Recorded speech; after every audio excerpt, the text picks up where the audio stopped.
eux-mêmes constituent le problème. Comment voulez-vous que quelqu'un qui est à la base d'un problème puisse en même temps être la solution à ce problème-là? Comment? Alors, ne soyons pas hypocrites. Nous n'avons que ce pays, chers compatriotes. Il y a peut-être parmi nous ici qui ont des nationalités étrangères et douteuses. Nous n'avons que cette nationalité.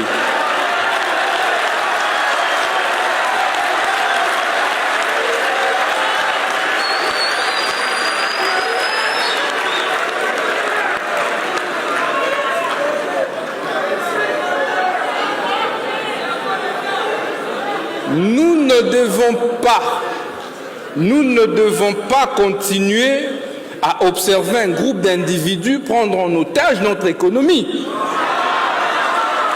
prendre en otage notre justice. Ça révolte.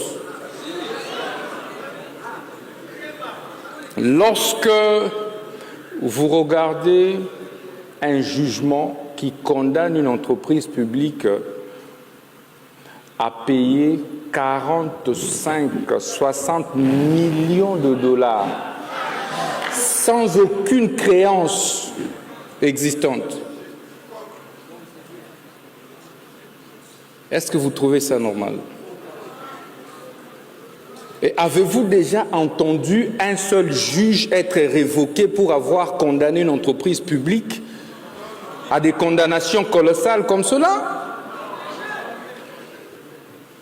Des avocats être radiés pour ça? Des huissiers? Maître Willy Wenga.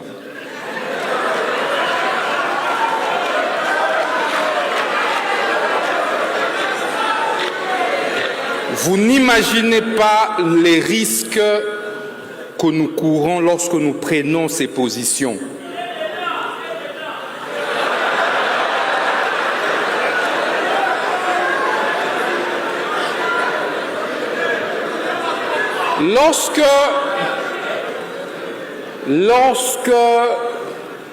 Lorsque la justice, l'appareil judiciaire devient incapable de traquer les puissants qui mettent à genoux l'État congolais, cela mine la confiance des citoyens envers les institutions. Et nous devons avoir le courage de nettoyer et d'assainir. Nous devons avoir le courage de purger. Tant que nous n'allons pas purger, et c'est gravissime qu'un avocat puisse tenir régulièrement ce genre de propos.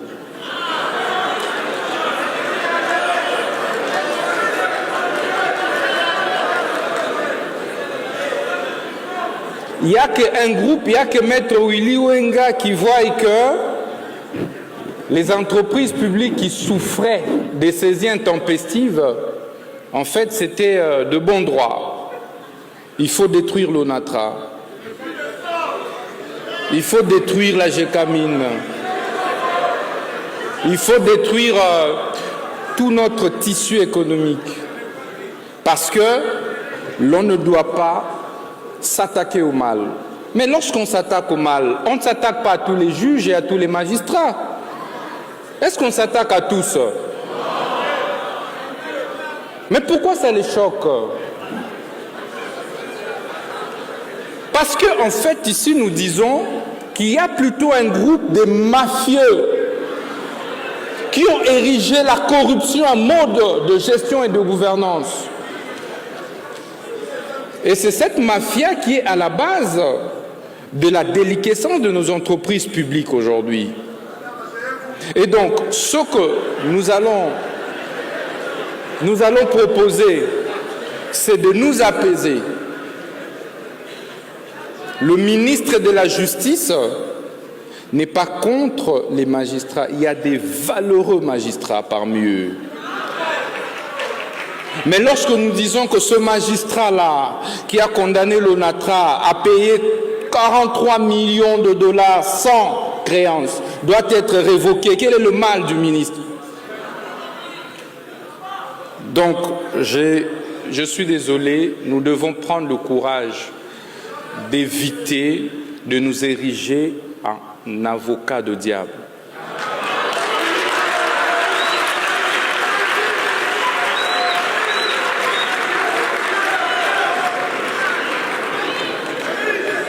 Je disais que nous devons éviter de nous ériger en avocat de diable.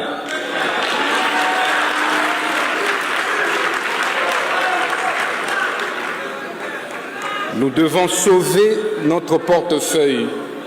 Il en va de la responsabilité, comme je l'ai dit, et des avocats, et du ministre, et des agents. Parmi ces réseaux, il y a des avocats. Je vous ai dit, j'ai été avocat de plusieurs entreprises publiques. J'ai été moi-même sollicité pour acquiescer des condamnations des entreprises publiques en contrepartie des colossales sommes d'argent par des avocats. Et vous savez que c'est fréquent. Et certains avocats ne vivent que de ça. Vous avez des huissiers qui sont également dans ça. Et donc, tant que nous n'allons pas assurer la sécurité juridique et judiciaire, il sera impossible d'apporter l'investissement dans notre pays. Tout ce que nous faisons ici, tant que nous n'allons pas régler le problème de la sécurité juridique et judiciaire, ce sera difficile. Je dis et je vous remercie.